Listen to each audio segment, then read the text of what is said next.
Good morning, students. Today we will discuss variation of strain with stress. Means stress strain curve. This is very important curve. तो आज हम बच्चे जो start करने वाले हैं ये बहुत ही इम्पोर्टेंट क्लास होने वाली है। तो प्लीज़ सभी बच्चों से ये मेरी एक गुजारिश भी होगी कि इस वीडियो को एंड तक ज़रूर देखें क्योंकि काफ़ी कुछ आपको सीखने को मिलने वाला है। स्किप मत करिए इसको, ओके। तो बच्चे हम स्टार्ट करते हैं variation of stress strain and stress curve. बच्चे एक कर्व मैं आपको पहले बता देते हैं, इस कर्व को आपने पहले ध्यान से देख लेना है।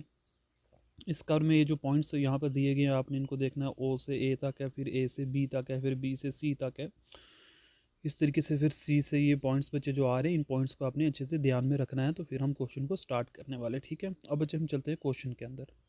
क्वेश्चन ये कहता है, सबसे पहला जो केस है बच्चे वो हमारे पास है कि step number 1 from O to A तक बच्चे क्या होगा।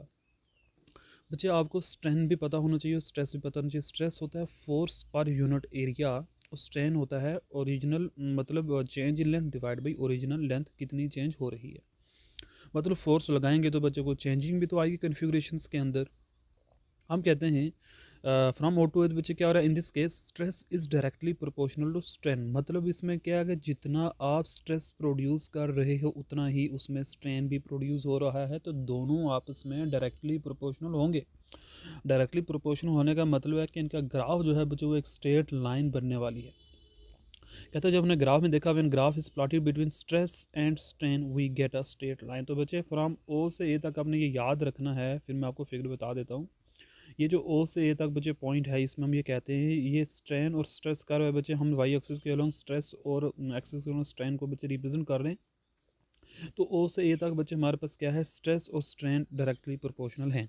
अब बच्चे हम नेक्स्ट पॉइंट बात करेंगे ए से बी तक क्या होता है। नेक्स्ट जो हमारा सेकंड स्टेप रहेगा बच्चे वो रहेगा फ्रॉम ए टू बी तक क्या होने वाला। कहता है in this case for a small stress there is a large strain. मतलब अगर हम थोड़ी सी भी फोर्स अप्लाई करते हैं इस हिस्से के अंदर इस बच्चे तो हम देखते हैं कि लार्ज स्ट्रेन प्रोड्यूस हो जाती है। But if we remove stress at point B the body will return to its original position. लेकिन अगर हम फोर्स को मतलब रिमूव कर दें बच्चे पॉइंट बी से तो क्या होगा, हम ये देखेंगे जो बॉडी है वो वापस कहाँ आ जाएगी, अपनी ओरिजिनल पोजीशन पर। मतलब बॉडी के अंदर अभी इलास्टिसिटी है, इसलिए बच्चे हम पॉइंट बी को कहते हैं ये हमारे पास इलास्टिक लिमिट है।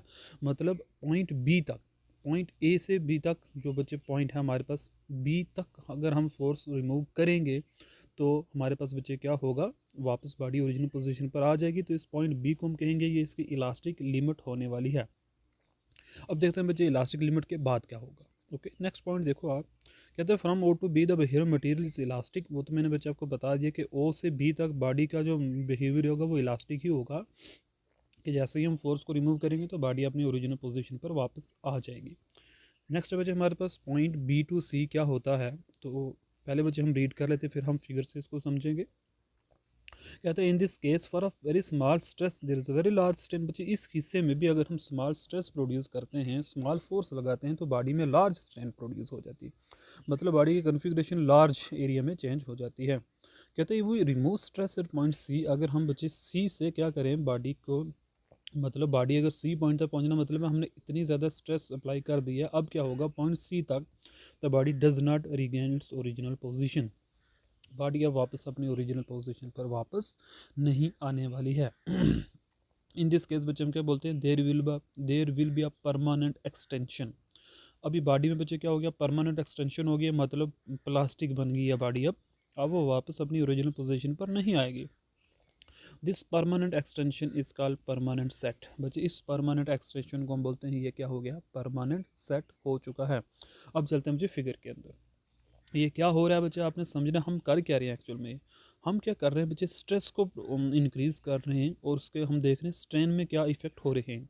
बच्चे हमने देखा ओ से ए तक तो डायरेक्टली प्रोपोर्शनल रहा, लेकिन ए से बी तक क्या हुआ, हमने स्मॉल सा अगर स्ट्रेस प्रोड्यूस किया तो लार्ज स्ट्रेन प्रोड्यूस हो गई। ठीक है। अब इस पॉइंट बी के बाद क्या होगा कि बॉडी कभी भी अपनी ओरिजिनल पोजीशन पर नहीं आने वाली।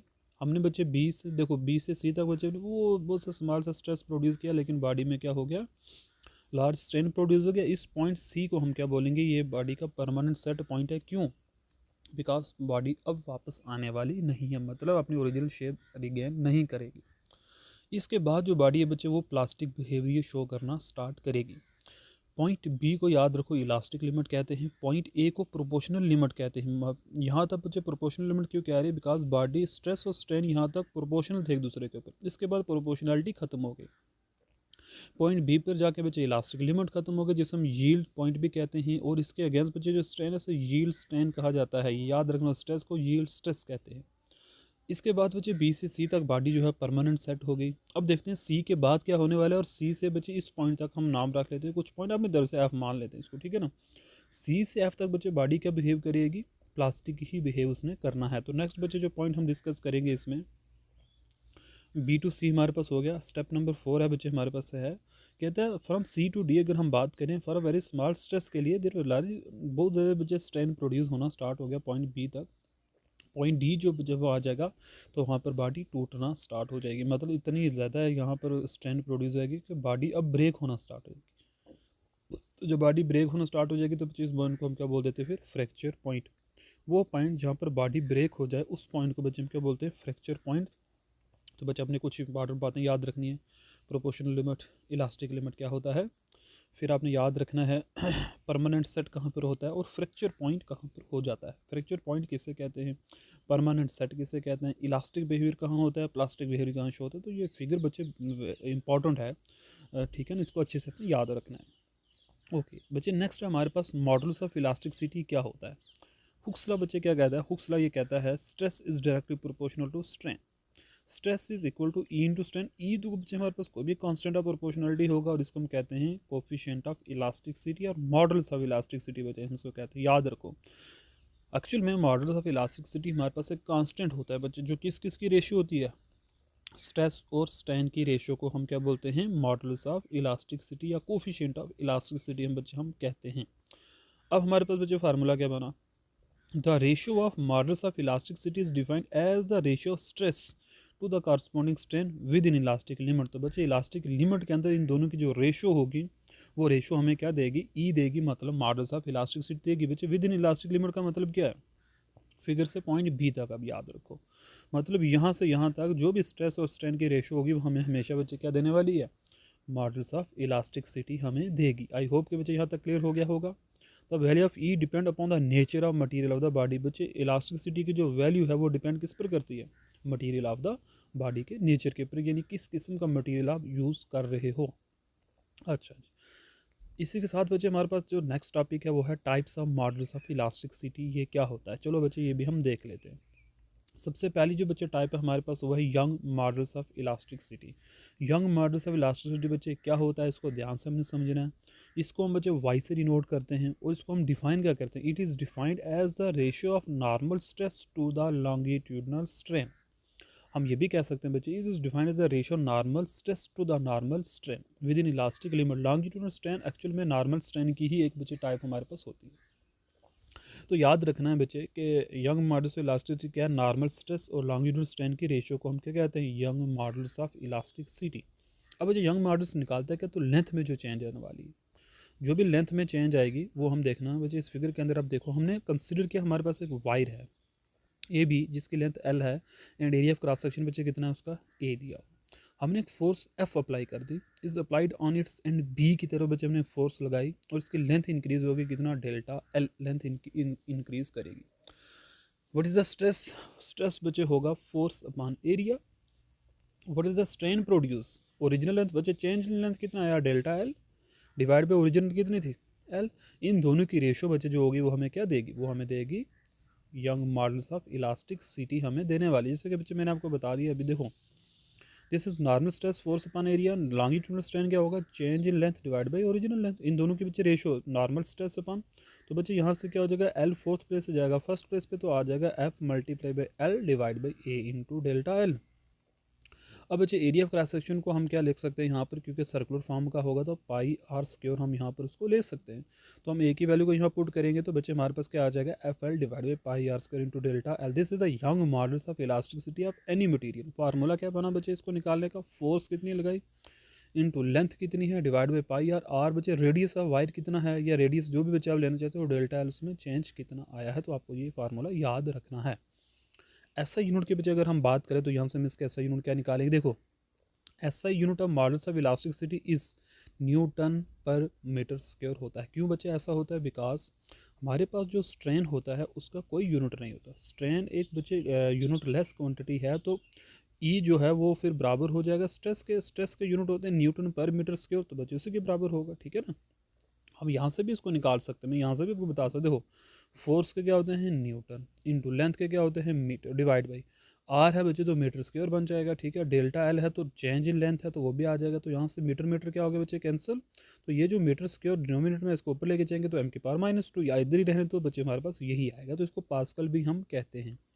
इसके बच्चे CGS, ये ऐसा यूनिट है बच्चे इसके पास्कल। और CGS यूनिट बच्चे क्या होते हैं? डाइन पर सेंटीमीटर स्क्वायर होकर के फोर्स के डाइन होते हैं और लेंथ के सेंटीमीटर हो जाएंगे। ठीक है, this is the dimension formula बच्चे। This is exactly equal to the pressure का डायमेंशन फार्मूला इसका स्ट्रेस का और ये यंग मॉडल्स ऑफ इलास्टिसिटी हो बच्चे, तो ये आपने याद रखें। इन सारों का ऐसा यूनिट सेम होता है और बच्चे इनकी डायमेंशन भी क्या होते हैं? सेम होते हैं। ओके, नेक्स्ट बच्चे बल्क मॉडल्स ऑफ इलास्टिसिटी क्या होता है? इसमें बच्चा आपने क्या लेना है? इसमें लेना इट इज़ डिफाइंड। इस पहली बात तो बच्चे इसको हम के से डिनोट करते हैं। It is defined as the ratio normal stress to the volumetric strain, मतलब हमने फोर्स लगाने से उसमें कितना चेंज आया वॉल्यूम के अंदर within the elastic limit, उसको बच्चे क्या बोलते हैं?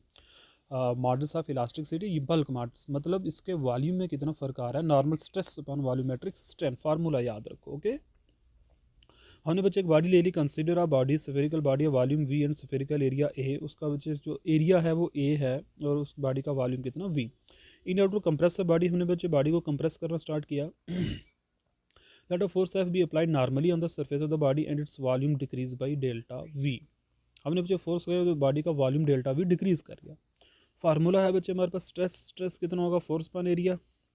कोई भी स्ट्रेस बच्चे हो, फार्मूला हमारे पास ये फोर्स पान एरिया ही होगा। वॉल्यूमेट्रिक स्ट्रेन बचे क्या होगा? Change in volume divide by V। अभी वॉल्यूम डिक्रीज किया तो इसलिए बचे यहाँ पर माइनस का सिंबल हमने यूज़ किया है बिकॉज वॉल्यूम डिक्रीज कर रहा है। ठीक है, इन दोनों के बच्चे हम रेशियो ले लेते हैं। तो जब रेशियो ले लेंगे तो क्या आएगा? ये normal stress upon volumetric strain आ गया। बच्चे आप इसको वॉल्यूमेट्रिक स्ट्रेस भी बोल सकते हो, नॉर्मल ज़रूरी नहीं बोलना। स्ट्रेस होता ही फोर्स, मतलब इसने वॉल्यूम को चेंज किया तो आप इसको वॉल्यूमेट्रिक स्ट्रेन भी बोल सकते हो। ठीक है ना, दूसरे केस में बच्चे इसको हाइड्रोलिक स्ट्रेस भी हम कह सकते हैं क्योंकि इसने वॉल्यूम को चेंज किया है। तो बच्चे इन दोनों की रेशो में ले ली तो माइनस एफ अपान, अभी एफ अपान ए जो बच्चे हमारे पास है, एफ अपान ए जो प्रेशर होता है, अब यहाँ पे पी भी यूज़ कर सकते हो। ठीक है, और यहाँ पर क्या आ जाएगा? Minus P V by delta we हो जाएगा। तो बच्चे ये आ गया आपके पास फार्मूला किसका? Bulk models of elasticity. ऐसा यूनिट तो बच्चे फिर से वही है क्योंकि हमारे पास ये जो भी मॉडल्स ऑफ इलास्टिसिटी होता है इसके यूनिट सेम होते हैं सारों के बच्चे। प्रेशर के, स्ट्रेस के ये सेम होते हैं। CGS यूनिट भी आ जाएंगे and this is the dimension formula. तो बच्चे हमने जो इंपॉर्टेंट बातें आज की वो आपने रिमेंबर रखनी है। मिलते हैं नेक्स्ट लेक्चर में। अगर कोई भी क्वेश्चन बच्चे आपको तो प्लीज़ कमेंट बॉक्स में आप मुझे पूछ सकते हो, मैं आपको उसका जवाब ज़रूर दूंगा। Okay, thank you very much, have a nice day.